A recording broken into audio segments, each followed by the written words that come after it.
TV KPM. Hai, Assalamualaikum dan salam sejahtera calon-calon SPM semua. Apa khabar? Harapnya semua sihat dan ceria selalu ya.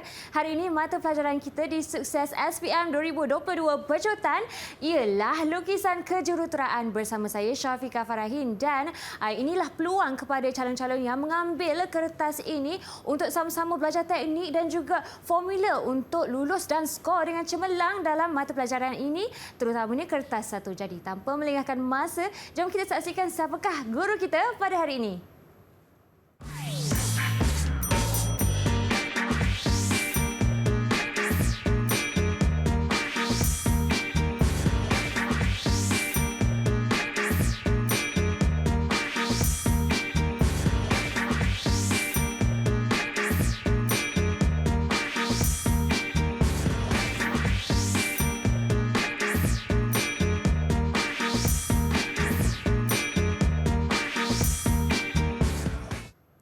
Baiklah, itu dia guru kita pada hari ini, iaitu Cikgu Nizam. Hai Cikgu. Hai. Assalamualaikum. Assalamualaikum. Cikgu sihat hari ini? Sihat, Alhamdulillah. Okey Cikgu, sebelum kita mulakan dan mengulang kaji berkenaan lukisan kejuruteraan kertas satu, ingin saya mempersilakan jurubahasa isyarat kita pada hari ini, iaitu Cikgu Nur Ilda Kamaruzaman dari IPG Kampus Ilmu Khas Kuala Lumpur. Hai Cikgu Ilda, sihat ke Cikgu?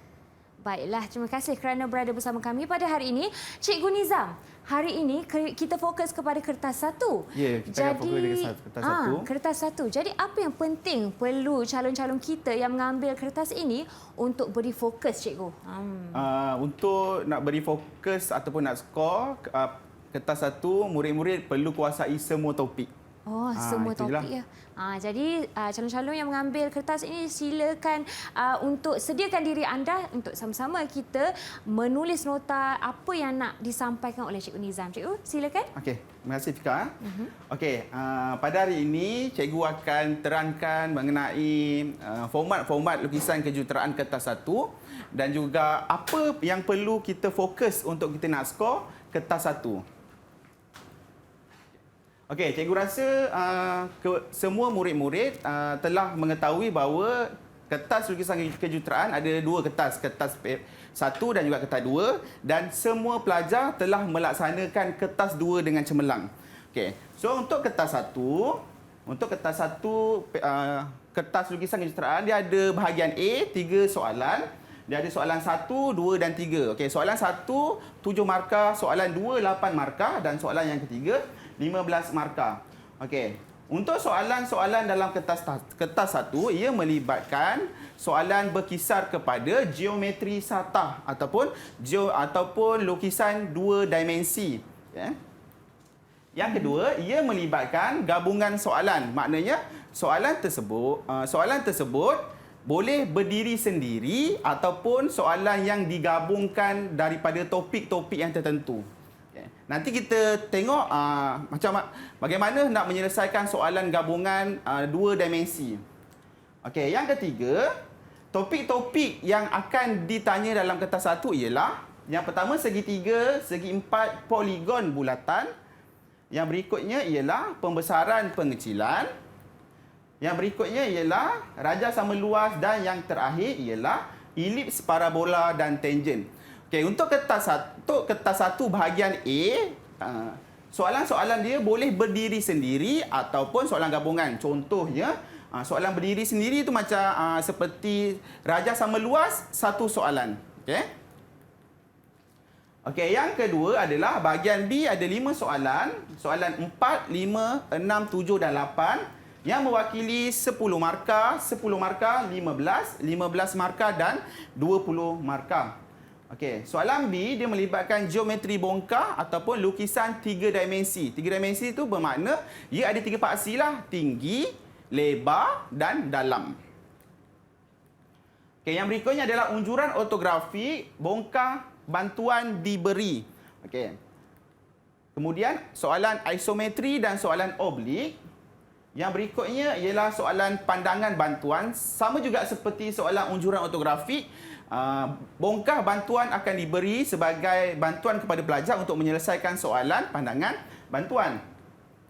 Okey, yang berikutnya ialah lukisan pengorakan, lukisan persilangan dan lukisan berkaitan. Okey, lukisan berkaitan kita ada 3 jenis lukisan. Lukisan mekanikal, lukisan elektrik dan juga lukisan bangunan.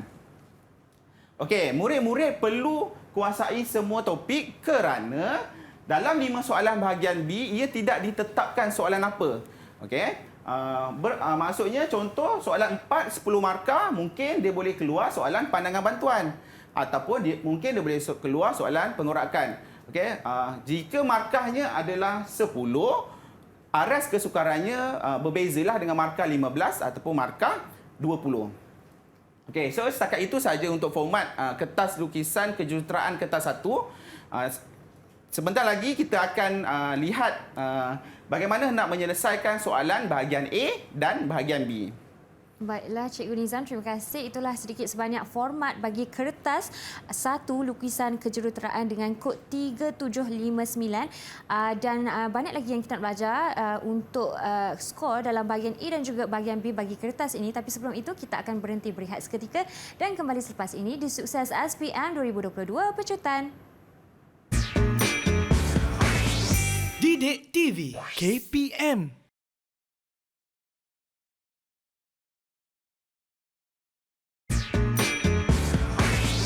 Didik TV KPM. Baiklah calon-calon SPM 2022, hari ini mata pelajaran kita bagi Sukses SPM 2022 Pecutan ialah lukisan kejuruteraan kertas 1. Dan untuk bahagian ini kita akan fokus kepada bahagian A yang Cikgu Nizam telah pun sebut terdiri daripada geometri satak, 2D, gabungan soalan, segitiga, segi empat, poligon bulatan, pembesaran pengecilan, rajah sama luas, elips, parabola, tangent. Jadi Cikgu Nizam antara semua ni boleh keluar mana-mana soalan yang dia terlibat, boleh keluar kan? mana-mana, tak ada spot lah. Okey, jadi untuk soalan pertama, apa yang kita akan fokus? Okey, soalan pertama kita akan fokus kepada soalan yang berdiri sendiri. Maknanya dia tidak digabungkan dua topik dalam satu soalan. Okey, cikgu silakan. Okey. Okay, so cikgu harap murid-murid dapat berikan sepenuh perhatian untuk kita lihat contoh-contoh dan cara penyelesaian soalan bahagian A. Okey. Kita tengok soalan yang pertama.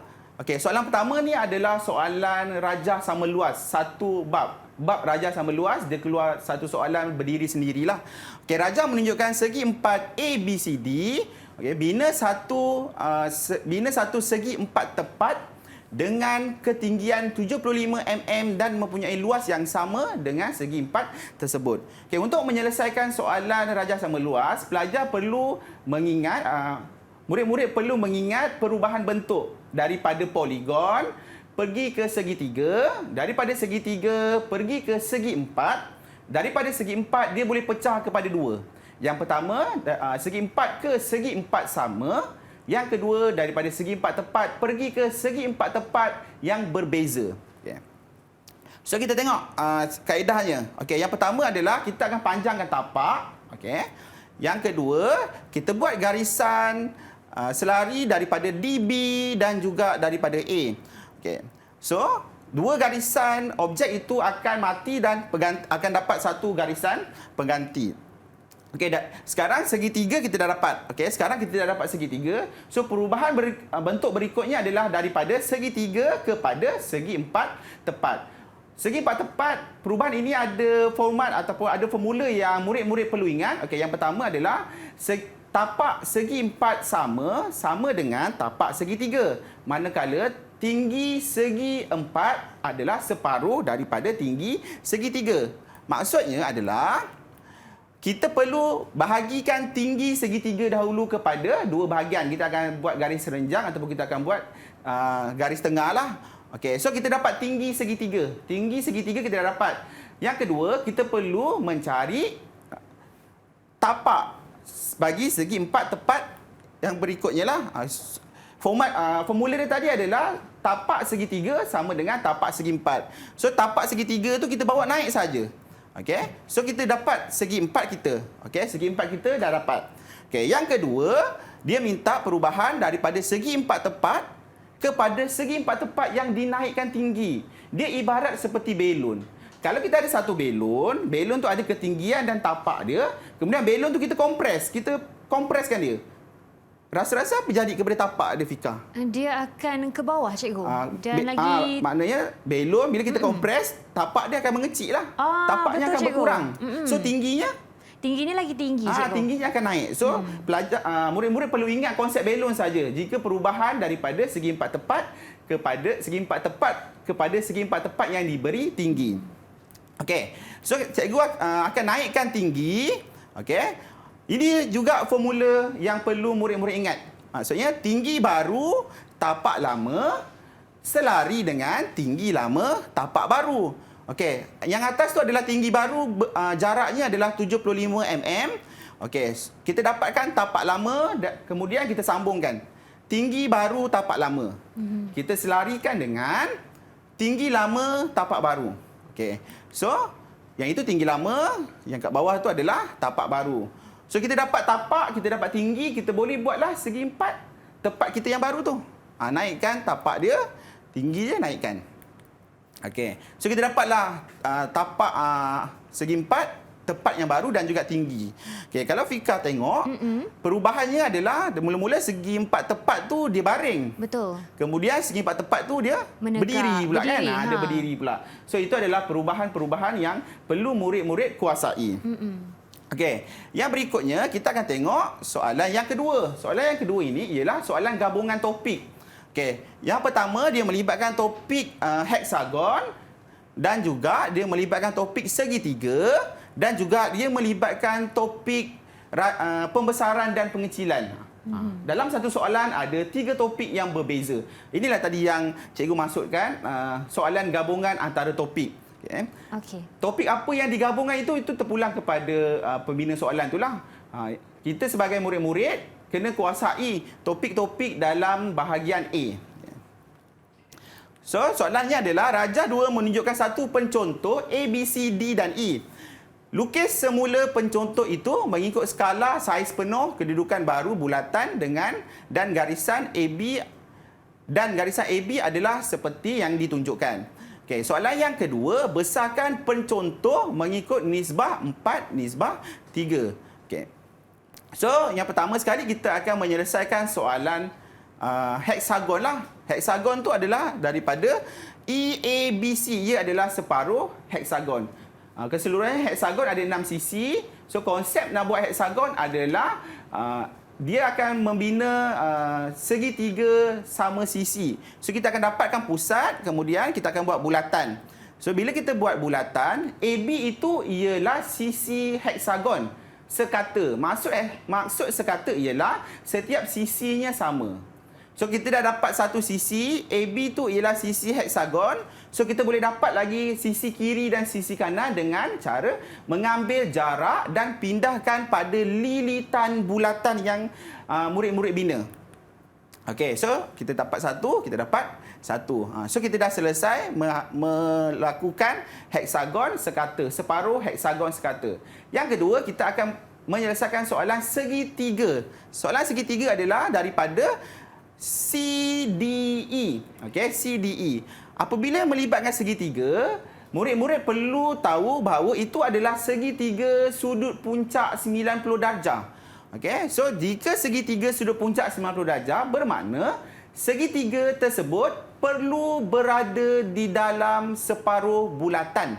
Okey, perlu berada dalam separuh bulatan. Untuk soalan ini, murid-murid tidak perlu buat bulatan baru kerana pusat bulatan itu dia sama dengan pusat bulatan heksagon. Okey, pusat bulatan segitiga sama dengan pusat bulatan heksagon. Just kita cuma ambil sahaja jarak DE. Ambil jarak 50 dan kita akan silangkan pada lilitan bulatan. Itu adalah titik E. Maaf, itu adalah titik D dan kemudian kita garislah jawapannya. So, pencontoh ABCDE itu kita dah dapat. Okey, pencontoh ABCDE itu kita dah dapat. Kemudian kita pergi ke soalan yang kedua. Besarkan pencontoh mengikut nisbah sisi 4:3. Okey. So, untuk nak menyelesaikan soalan pembesaran dan pengecilan, murid-murid perlu tahu yang pertama pusat pembesaran, yang kedua skala, yang ketiga garis pancaran, yang keempat titik image dan titik objek. Okey, jangan keliru titik image dan titik objek. Okey. Yang pertama, cikgu akan buat skala lah. Cikgu akan buat skala. Kenapa cikgu buat di A? Sebab cikgu memilih A itu sebagai pusat pembesaran. Skala perlu dibuat pada pusat. Okey, permulaan dia mesti daripada pusat. So, cikgu akan buat 4 skala. 1, 2, 3 dan 4. Okey, so cikgu tanda 3 dan 4. Nombor 3 ialah objek, titik objek. Nombor 4 ialah titik image. Okey, sebab apa? Sebab dalam soalan dia minta besar 4 nisbah 3. Okey. So cikgu akan bawa nombor 3 pergi ke B. Okey, sebab apa? Sebab 3 ialah titik objek, B ialah titik objek. So titik objek harus disambungkan kepada titik objek. So kita buat garis lari. Okey. Kemudian kita dapat B prime. Okey. Kenapa B prime berada di garisan tu? Sebab itu ialah garisan pancaran dia. Okey, itu ialah garisan pancaran. Jika garisan itu ialah garisan pancaran B, bermakna titik image bagi B prime perlu berada di atas garis pancaran tersebut. Okey, kemudian kita buat garis pancaran. Okey, dah buat garis pancaran, so kita buat garis lari je. Kita selarikan dia. Okey, kita garis lari daripada B, so kita dapat C prime. Okey, daripada C prime kita selarikan dengan CD, kita akan dapat D prime. Daripada D prime kita buat garis selari antara D dengan E. Okey, buat garis selari DE, kita akan dapat E prime.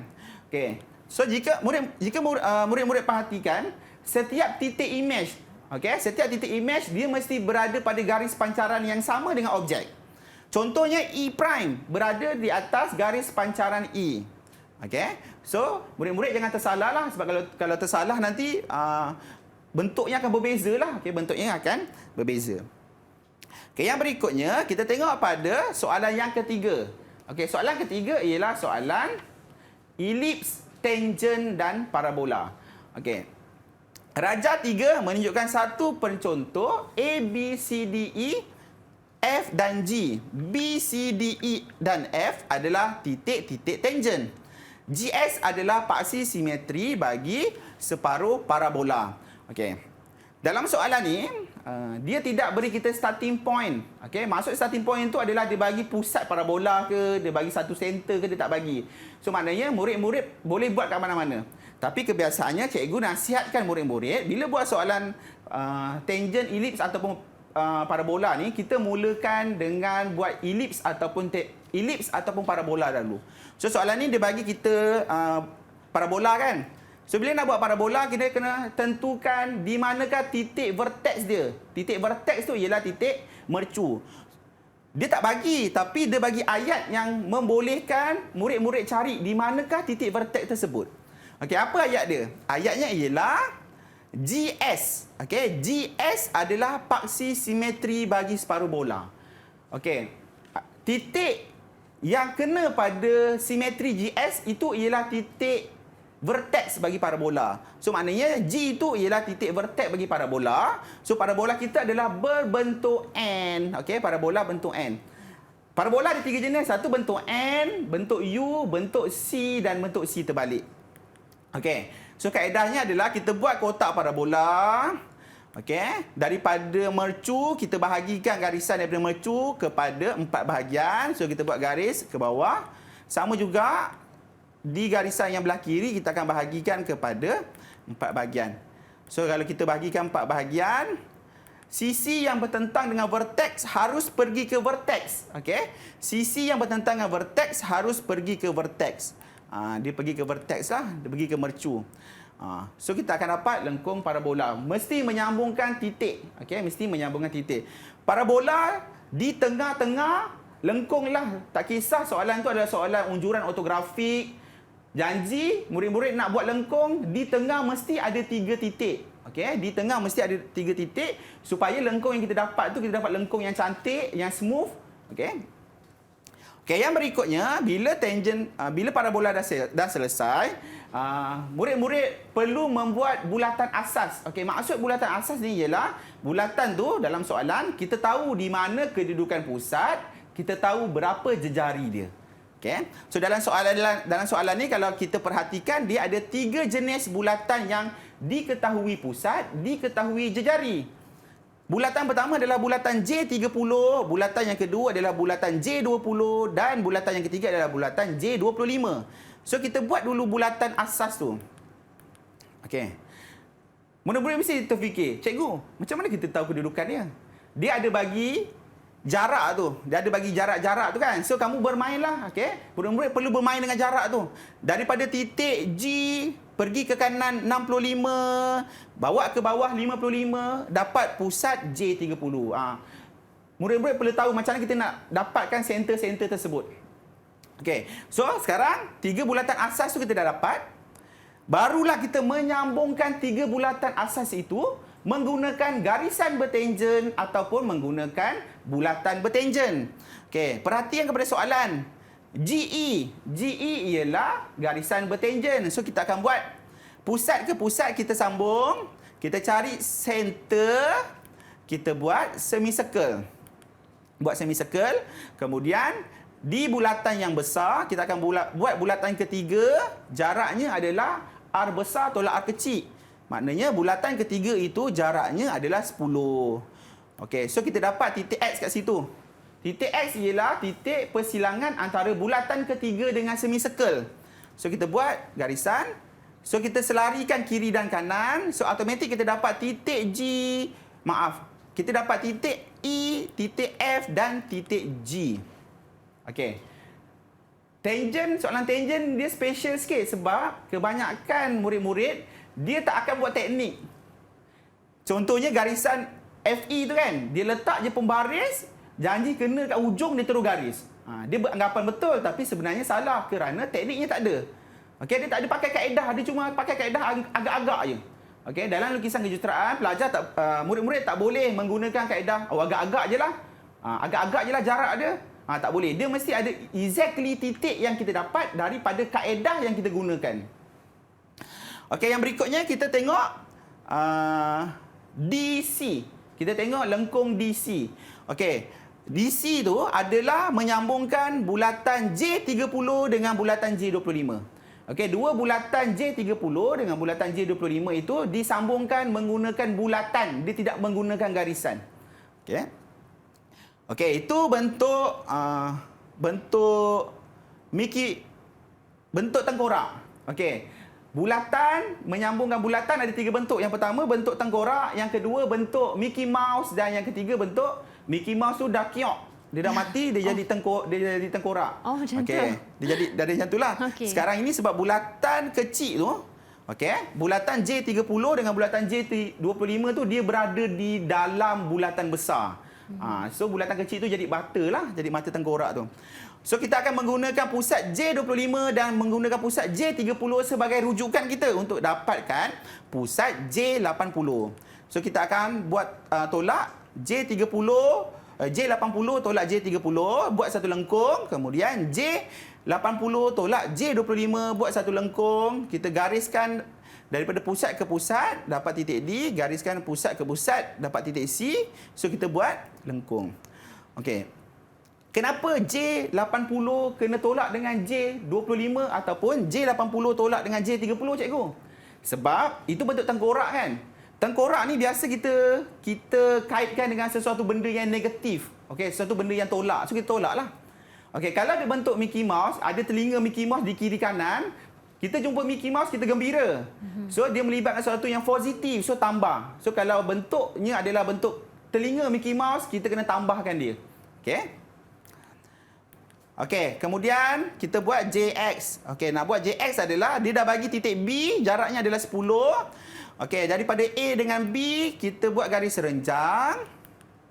Kemudian, daripada pusat J25, pergi ke titik B, gariskan sampai bersilang dengan garisan serenjang tersebut. Maknanya itu ialah center bagi JX.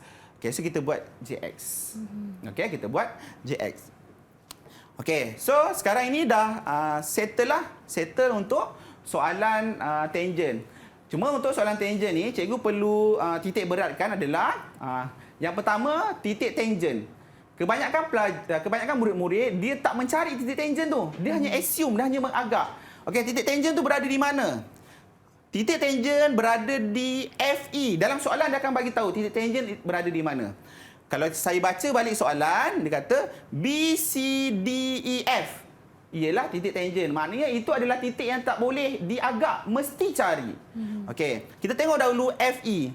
Titik F dengan titik E, macam mana dia dapat ialah ada dua garisan selari tu. Dua garisan selari. Dia bukan letak pembaris terus garis. Tak boleh macam tu.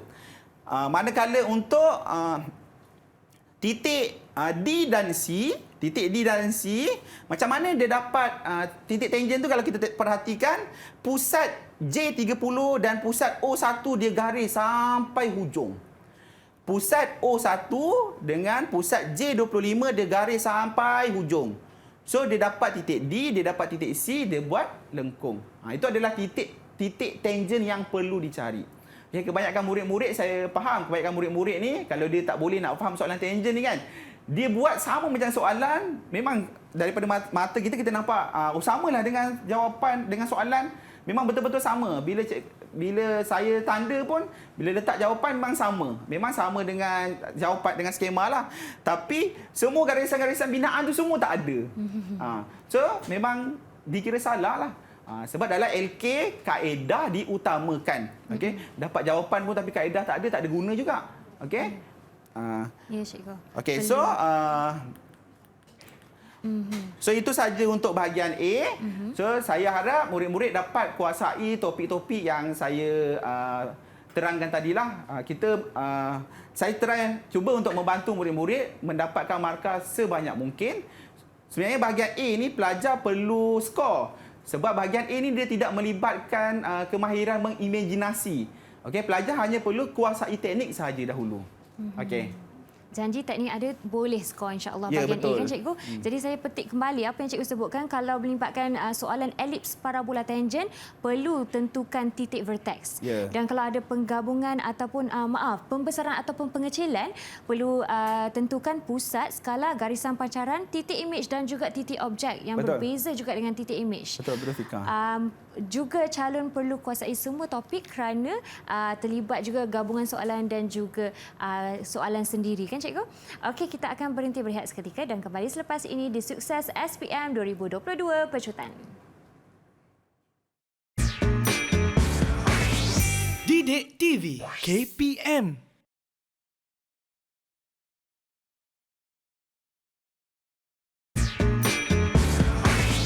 Didik TV KPM. Baiklah calon-calon SPM semua, jom kita masuk ke kelas. Hari ini mata pelajaran kita lukisan kejuruteraan bagi kertas 1 dan kita fokus kepada bahagian B pula dalam segmen ini. Dan Cikgu Nizam untuk bahagian B mempunyai pelbagai aras kesukaran kan cikgu? Ya, betul. Soalan B ni kebanyakannya adalah soalan pelajar perlu mengimajinasi sedikitlah. Okey cikgu. Jom kita berimajinasi cikgu. Okey, so sekarang saya akan terangkan soalan-soalan bahagian B. Okey, soalan bahagian B. Untuk pengetahuan murid-murid, bahagian B ni dia ada 5 soalan. Okey, ada soalan yang diberi bongkah bantuan, ada soalan yang tidak diberi bongkah bantuan. Okey. Okay, so contoh soalan yang keempat ni adalah soalan pandangan bantuan. Okey. Bagi soalan pandangan bantuan ni, dia beri bongkah bantuan. Bongkah bantuan ni dia membantu, tak membantu 100% pun, tapi bagi saya dia membantu lebih daripada 80% bagi murid-murid yang tiada kemahiran mengimajinasi. Okey. So kita tengok bagaimana nak menyelesaikan soalan pandangan bantuan. Okey, Raja 4 menunjukkan 2 pandangan ortografik bagi satu objek. Unjurkan pandangan tambahan pada sata X1, Y1. Butiran terlindung tidak perlu dilukis. Okey, X1, Y1 adalah garisan panduan kita lah. Okey, garisan panduan. So, bagi pandangan bantuan dia ada 3 jenis. Pandangan bantuan ketinggian, kelebaran dan juga kedalaman. Okey. Untuk soalan ini adalah soalan pandangan bantuan kedalaman lah. Kita akan pindahkan dalam nanti. So, pelajar perlu ingat murid-murid perlu ingat jika nak selesaikan soalan pandangan bantuan ni, tak boleh salah pindah ukuran lebar, tinggi ataupun kedalaman. Okey. Okey, step yang pertama adalah kita unjurkan semua bucu pada pandangan hadapan pergi ke satah rujukan X1, Y1. Okey. Yang kedua, kita akan tandakan kedalaman. Okey, tandakan kedalaman. So bila kita tandakan kedalaman, setiap bucu tu kita perlu tandakan kedalaman dia lah. So keseluruhannya dia ada 5 kedalaman. So kita pindahkan 5 kedalaman tu kepada unjuran yang kita buat pada satah rujukan tersebut. Kita garis. Okey, kita garis. Okey. Okey, di sini ialah konsep sahaja. Okey, di sini ialah konsep yang murid-murid tak boleh salah. Kalau salah rugi. Okey, yang pertama ialah garisan unjuran ke satah rujukan wajib 90 degree. Okey, murid-murid kena ingat tu. Daripada garisan rujukan X1, Y1 ke garisan unjuran. Okey, dia perlu 90 darjah. Kalau buat selain daripada 90 darjah tu, jawapan kamu nanti akan ada masalah lah. Okey, yang kedua, tak boleh pindah salah. Tak boleh pindah ukuran yang salah. Okey, murid-murid tak boleh pindahkan ukuran yang salah. Maksud cikgu, soalan ni dia minta kita pindahkan ukuran kedalaman. Okey? Jangan pindahkan ukuran ketinggian pula. Nanti langsung kamu tak boleh dapat titik-titik dia. Okey, yang berikutnya adalah kita akan label pada bongkah dan juga kita labelkan pada pandangan. Okey. Murid-murid perlu ada kemahiran macam mana nak membaca bongkah tu dan dipindahkan kepada unjuran ortografik. Okey, so kita akan pindahkan semua titik itulah, dipandang di hadapan dan dipandang di sisi. Apa titik-titik yang kita nampak? Tu kita perlu marking dulu. Okey, kemudian baru kita tengok dekat pada kedalaman 1 ada KL. Okey, pada kedalaman 1 ada huruf KL. Pada kedalaman 2 ada huruf EF. Okey, so kita sambungkan. Macam mana kita nak sambung? Refer kepada bongkah. Okay? Kalau murid-murid refer kepada bongkah, kita tengok EF bersambung, EK bersambung, KL bersambung. So kita refer sahaja kepada bongkah. Okey, pada kedalaman 3 ada MNLG. Okey, MNLG. So kita sambunglah. Okey. Bagaimana nak sambung? Macam cikgu cakap tadi, kita referlah balik kepada bongkah. That's why lah bongkah bantuan tu diberi. Okey, kemudian kita tengok sisi pada kedalaman 4 ada huruf AD. Pada kedalaman 5 ada huruf C, B, I, H dan juga O. Okey. Okey, so kita sambunglah. Okey, kita sambung. So bila kita dah sambung sekarang, yang butiran lurus semua kita dah dapat. So sekarang kita nak selesaikan butiran yang melengkung. Okey. Jika murid-murid perhatikan kepada bongkah, butiran melengkung bermula daripada A, E dan D, F. Okey, E dan D, F.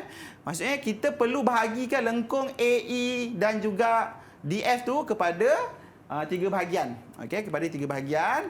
So kita dapatkan dia punya kedalaman. So kita pindahkan kedalaman dia dulu. Okey, pindahkan kedalaman. Okey. So kalau dah pindahkan kedalaman, dah dapat titik, dah kita sambung. Bila nak sambung, murid-murid sambung jangan salah titik. Sebab lengkung tu bermula daripada AE dan lengkung yang kedua bermula daripada DF.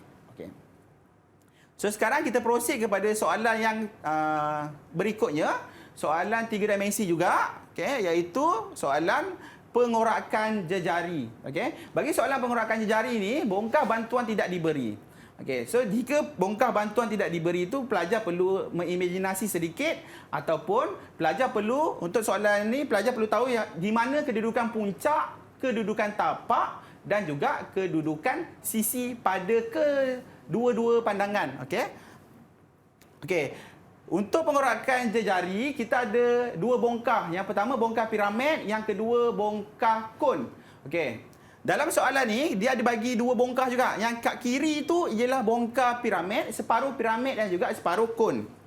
Jika separuh kon, kita perlu bahagikan kon itu kepada 30 darjah untuk mewujudkan sisi bayangan dia. Okey, so cikgu bahagikan. Kemudian cikgu label. Okey, cikgu akan label daripada K ke kiri sebab kita nak buat pengorakan dalam. Kita nak nampak bahagian dalam. Kita bukan nak nampak bahagian di luar. Okey, kita buat pengorakan dalam. So label mesti daripada K 1 2. Okey, kenapa 1 dengan 2? Okey, sebab 1 2 tu ialah bentuk kon. Okey. Lepas tu 3 4. Untuk bentuk piramid kita perlu marking pada setiap bucu lah. 3 4 5 6. Okey, 7 8. Kemudian kita bawa tinggi menggunakan pusat, so kita buat lengkung. Okey, kita akan buat lengkung, so kita akan marking lah. Pindahkan lebar K ke 1, 1, 2, 3, 4, 5, 6, 7 dan kembali kepada K. Okey, so kita gariskan sampai ke puncak. Okey. Ini ialah rangka asas yang murid-murid perlu buat dahulu. Okey, daripada rangka asas ni nanti baru kita potong di mana puncak, kita potong tapak, okey, tapi basicnya adalah murid-murid kena tahu dulu rangka asas ni. Okey, buat rangka asas ni dahulu. Okey, so bila dah buat rangka asas ni, barulah kita tengok penggunaan tapak, penggunaan sisi. Okey, kita tengok penggunaan tapak dulu. Daripada soalan kita tengok tapak dia guna daripada nombor 3 ke 4, 4 ke 5, 5 ke 6. Okey, itu untuk bentuk piramid lah. Okey. So kalau kita tengok dia pakai tapak. Okey, ni sisi dulu. Dia pakai tapak daripada 3 ke 4 kita garis. Lepas tu dia pakai tapak daripada 4 ke 5 kita garis. Kemudian kita pakai tapak 5 ke 6. Okey, so sisi pula. Okey, sisi kalau kita tengok, sisi daripada nombor 3 dia pakai daripada tapak sampai ke puncak. So kita gariskan jawapan daripada tapak nombor 3 hingga ke puncak. Lepas tu sisi nombor 5 dia pakai juga daripada tapak naik ke puncak. Lepas tu sisi nombor 6 pun sama. Dia guna daripada tapak dia naik hingga ke puncak. Okey. Lepas tu kita tengok balik. Bagi bentuk kon pula, okey, bagi bentuk kon, kalau kamu perhatikan dia still guna tapak, okey, murid-murid, dia still lagi guna tapak daripada 3 pergi ke A. Yang dekat atas tu dia guna tapak daripada 6 pergi ke C. So pindahkan jarak lebar 6C dan 3A pada jawapan kamu. Okey, pindahkan tapak daripada 6C dan juga 3A. So pindahlah. Bila cikgu pindah, cikgu lukis je lengkung dia. Cikgu lukis lengkung daripada A pergi ke 3, daripada 6 pergi ke C. Okay, kenapa lengkung tu perlu wujud? Sebab refer balik kepada pandangan atas. Daripada pandangan atas tu, tapak dia guna 6C. Dia guna juga tapak 3A. Okay, that's why lah lengkung tu kita kena melalui daripada 6 pergi ke C. Okay, so bahagian tapak settle. Okay, bahagian tapak dah selesai. So sekarang kita tengok pula bagaimanakah nak mendapatkan bahagian sisi bayangan bagi bongkah kon. Okey, bongkah kon tu kalau murid-murid perhatikan, sisi bayangannya adalah daripada 1, 2, 7 dan 8. Okey, 1, 2, 7 dan 8. So dia mudah aja. Okey, kenapa cikgu cakap mudah? Sekarang kita tengok okey, yang ini dia buat bongkar piramid dahulu. Okey, dia buat bongkar piramid. Okey, kemudian kita tengok pula macam dia buat bongkar piramid nombor 4. Okey, perhatikan yang nombor 4 tu. Nombor 4 tu dia guna sisi daripada tapak 4 naik sikit. Lepas tu dia tak guna. Lepas tu daripada separuh dia naik sampai ke puncak. So murid-murid perlu dapatkan ketinggian pada pandangan depan. Okey. Okey, so dah settle. Itu adalah itu adalah pengorakan bagi bongkar piramid. Okey, sekarang kita tengok pula pengorakan bagi bongkar kon di sebelah kanan tu. Okey. So dapatkan ketinggian dahulu. Okey. Okey, daripada nombor 1 tu, okey, daripada nombor 1 bawa turun ke bawah, bawa naik ke puncak. So kita dapat ketinggian dia. Tarik sampai ke KK dan kita buat lengkung. Okey, dah buat lengkung, kita tandakan nombor 1 tu berada di mana. 1 Roman. Kemudian nombor 2 Roman pula. Daripada 2 Roman tu, bawa turun ke bawah. Kita guna tapak dulu Tapak 2 Roman, kita bawa turun ke bawah, kita bawa naik ke puncak. Dapat ketinggian dia. So ketinggiannya unjur ke kanan, ke kiri, buat lengkung. Lepas tu kita akan tanda pada nombor 2. Okey. So dapatlah satu lengkung tu. Okey, kemudian kita tengok pula nombor C ke 7, 7 ke 8, 8 ke K. Dia sama, dia menggunakan titik yang sama. So kaedah yang samalah kita apply. Okey, kaedah yang sama kita apply, dapat 1 Roman, dapat 2 Roman, so kita buat lengkung. Okey. So, selesai untuk pengorakan jejari. Okey. Baiklah. Apa yang penting untuk pengorakan jejari ialah murid-murid perlu membezakan bongkah. Okey, dan kaedah tak boleh salah. Untuk pengorakan jejari, bongkahnya adalah bongkah piramid dan juga bongkah kon. Okey, bongkah piramid di pandangan depan mesti bentuk segitiga. Okey, pandangan depan tu dia mesti bentuk segitiga. Kalau pandangan depannya bentuk segi empat, itu bukan bongkah piramid dan kon. Itu ialah bongkah prisma dan juga silinder. Okey, so kaedahnya dah berbeza. Tak boleh pakai kaedah selari ni. Okey, kalau pakai kaedah selari, kita tak dapat center tu kat mana untuk kita buat lengkung. Okey.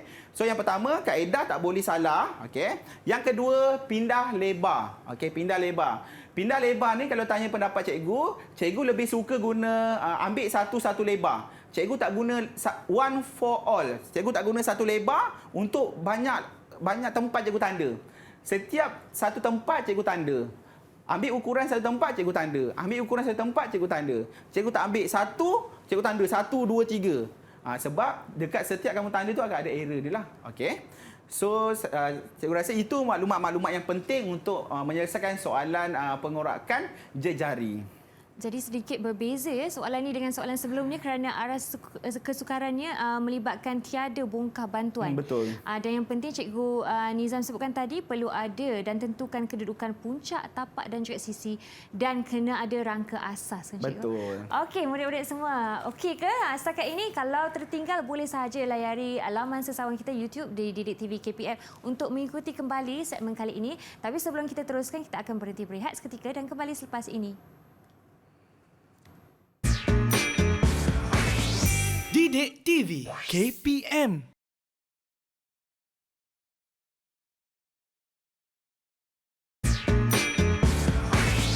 Didik TV KPM. Anda masih lagi bersama kami di Sukses SPM 2022 bagi pecutan dan hari ini kita bersama Cikgu Nizam untuk mengajar dan mengulang kaji bagi mata pelajaran lukisan kejuruteraan. Jadi Cikgu tanpa melengahkan masa, jom kita teruskan dengan panduan umum Cikgu. Okey, cikgu akan terangkan kepada murid-murid tentang panduan umum bagaimana kita hendak bersedia menghadapi ujian SPM 2022. Okey. Yang pertama adalah pastikan pensel sentiasa tajam. So sebelum sebelum ujian tu bolehlah lakukan apa yang patut. Okey, yang kedua, bezakan garisan binaan dan garisan objek. Okey, yang ini kebanyakan murid-murid memang dia tak kisah. Kadang bila dah kelang kabut sangat, dia buat semua je binaan. Padahal jawapan tu murid-murid tu dah dapat dah, dia dah dapat jawapan. Tapi cuma dia tak pekatkan. Tak salah untuk menggunakan satu pensel bila kita buat LK, tak salah. Tapi bagaimana kita kontrol pensel kita tu untuk mendapatkan garisan yang pekat dengan garisan yang cair. Okay, sebab kita tahu beza antara garisan binaan dan garisan objek ialah garisan binaan tu garisannya lebih cair berbanding dengan garisan objek. Okey, yang berikutnya ialah semak kedudukan kertas soalan dengan papan lukisan. Okey, semak kedudukan kertas soalan dengan papan lukisan. Bukan semak sekali tapi semaklah berkali-kali. Okey. Katakan kamu sebelum kamu buat tu kamu dah ukur, dah semaklah atas, bawah. Dia sama tak dengan garisan kertas soalan kamu? So bila dah tengah-tengah kamu buat tu kan, tolong semak sekali lagi. Saya rasa tak ambil masa yang lama. Okey, murid-murid boleh gerakkan kamu punya T-square tu ke atas, gerakkan T-square kamu ke bawah, tengok sama. Dia align tak dengan garisan kertas soalan kamu? Okey, memang sangat bahaya kalau kertas soalan sengit.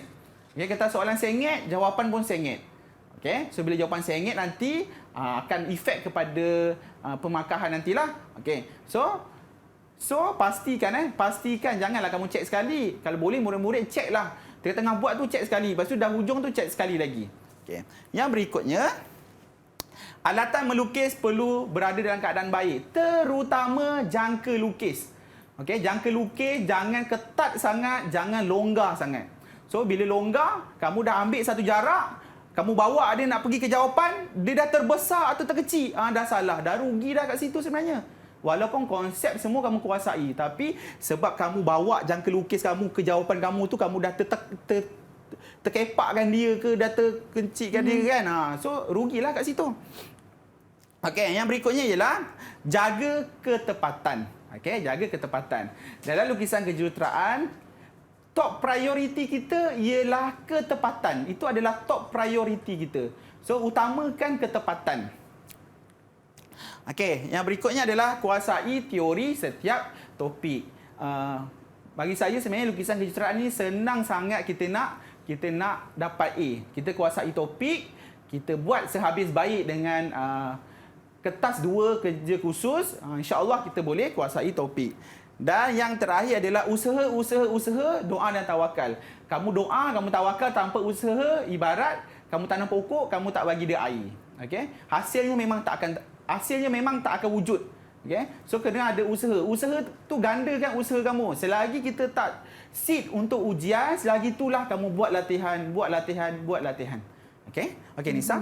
Ya cikgu, sebenarnya dalam ruang pentaksiran ni mungkin kita akan fikir ada sedikit mungkin gementar. Jadi waktu itulah kita akan fikir sebenarnya patutnya buat latihan lebih banyak kan cikgu? Betul. Barulah ingat. Okey, terima kasih Cikgu Nizam kerana berkongsi ilmu dan juga tips untuk skor dan lulus dalam SPM, dan kepada anda semua yang akan menduduki pentaksiran lukisan kejuruteraan bagi kertas 1, saya doakan anda dan harapkan anda semoga cemerlang dalam kertas nanti. Dan kepada anda jangan lupa pesanan dan juga tips yang diberikan oleh Cikgu Nizam sebentar tadi. Setakat ini sahaja kita punya rancangan. Cikgu Nizam, terima kasih sekali lagi. Tidak lupa kepada jurubahasa kita iaitu Cikgu Nuril Ida Kamarul Zaman. Terima kasih kerana menjadi jurubahasa isyarat kita pada hari ini. Saya Syafiqah Farahin, sehingga kita berjumpa lagi. Assalamualaikum dan salam sejahtera. Bye.